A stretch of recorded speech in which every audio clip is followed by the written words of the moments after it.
Comment vous voyez, quelle est la place, on peut dire, de la démocratie dans cette révolution et de l'hostilité des puissances, on peut dire, impérialistes dans cette révolution pendant ces 3 décennies? Bon, la place de la démocratie, c'est une belle question. Parce que il faut dire qu'en 32 ans, si mes informations sont bonnes, et elles le sont, il y a eu 32 élections. C'est un défi à tous les pays. Ahmadinejad, qui est actuellement le président, il a été maire de Téhéran. Et dans les élections municipales, l'intervention du politique est minimale, parce que ce sont des gens qui jugent qu'un maire, est-ce qu'il a bien construit la ville, il a bien aménagé les espaces, est-ce que... Voilà, donc il a été élu 2 fois, et donc il a été testé au niveau pratique, pragmatique, apolitique. On l'aime ou on ne l'aime pas, il n'est pas là pour être aimé, il est là pour servir, c'est ce qu'il a dit lui-même. Voilà, il a dit, quand je me regarde dans la glace, je dis, qu'as-tu fait pour le peuple iranien? Donc, la démocratie, 32 élections. Combien de présidents? 8. 8 présidents, ils n'ont jamais dépassé les 2 mandats prévus par la Constitution. C'est-à-dire qu'en 32 ans, l'Égypte, la bien-aimée des milieux impérialistes, colonialistes Sarkozy, ce monsieur, que dois-je dire, il n'y a même pas d'adjectif pour le qualifier, parce que c'est l'ami de Moubarak. C'est lui qui est allé chaque fois, 1000 fois, le remonter, le réévaluer. Ce monsieur a proposé en dernière minute au régime moribond de Tunisie de lui offrir son expertise en répression. C'est vrai que Sarkob en persan, ça veut dire la répression. Donc il porte bien son nom. C'est incroyable. Alors ce monsieur, avec les Américains, tous les Occidentaux, ils ont toujours béni ce régime crapuleux, corrompu. 32 ans de prison pour le plus grand peuple arabe. Imaginez ça. En 32 ans, l'Iran islamique a changé 8 fois de président. Et 32 fois d'élections municipales à tous les niveaux. Voilà la plus grande gifle pratique. Pas idéologique, pas médiatique. Ils ont les médias, bien sûr, ils peuvent toujours... Oui, quand il y a des protestations en Iran, vous connaissez un pays où il n'y a pas de protestation? Mais s'il avait Sarkozy, s'il avait de la dignité, tout le peuple de France était dans les rues pendant 3 semaines. Pourquoi n'a-t-il pas démissionné? Or, en Iran, il y a eu, on va dire 1 million, 2 millions. Le lendemain, il y avait 3 millions pour soutenir Ahmadinejad. Ahmadinejad n'avait pas besoin de trafiquer les votes de 12 millions. Pour se faire élire, on a besoin de 100 votes de plus, 1%. Tous les présidents de France ont été élus à 1-2%. C'est tout, 51 et l'autre 48. Voilà. Donc, dans la pratique, l'Iran, regardez tous ces régimes que les Occidentaux aiment, la Tunisie, alors, pour ne pas parler de l'Arabie indicible, parce que l'Arabie, c'est avec un roi analphabète qui ne peut même pas lire en arabe. Imaginez ce roi-là qui s'assoit avec le président des États-Unis.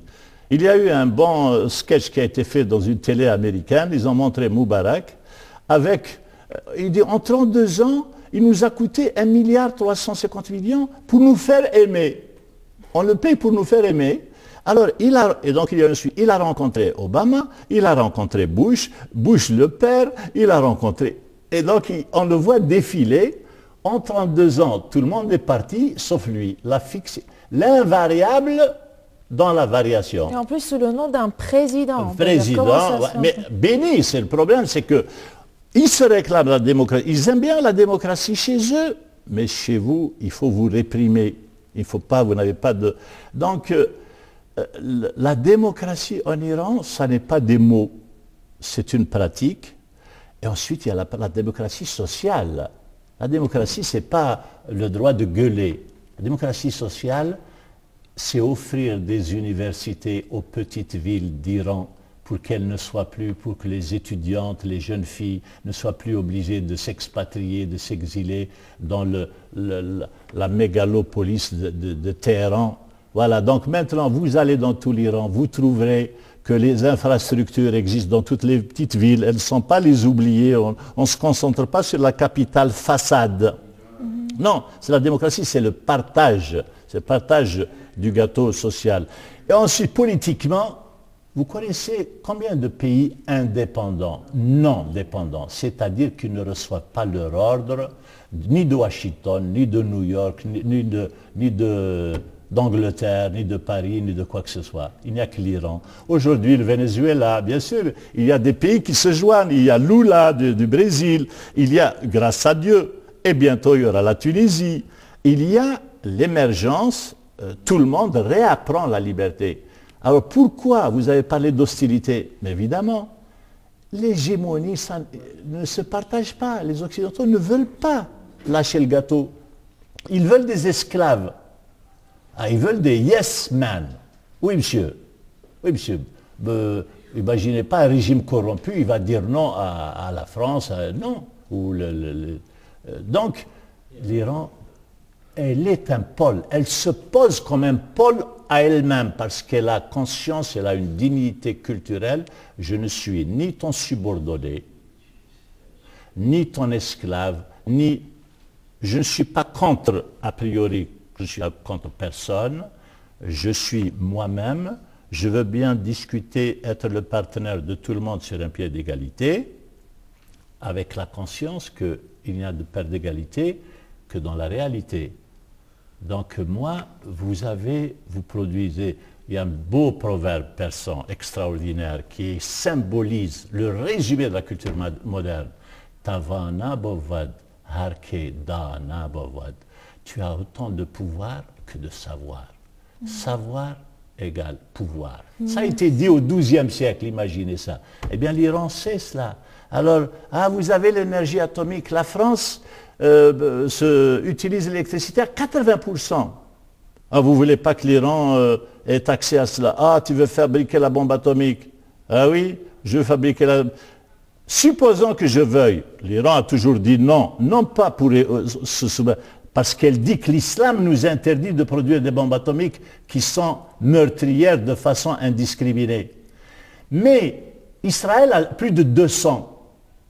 Que font ces puissances qui se veulent institutrices de l'humanité? Avez-vous jamais vu convoquer Israël devant le Conseil de sécurité pour nous dire ouvrez vos centrales, qu'elles puissent être inspectées? L'Iran, en 365 jours, a reçu plus de 300 inspections. Oui, toujours. Voilà. Et avec ça, c'est toujours, on veut nous obliger à être le coupable. L'Iran refuse cette position. Vous n'êtes pas juge, vous n'avez pas l'autorité morale pour juger les autres.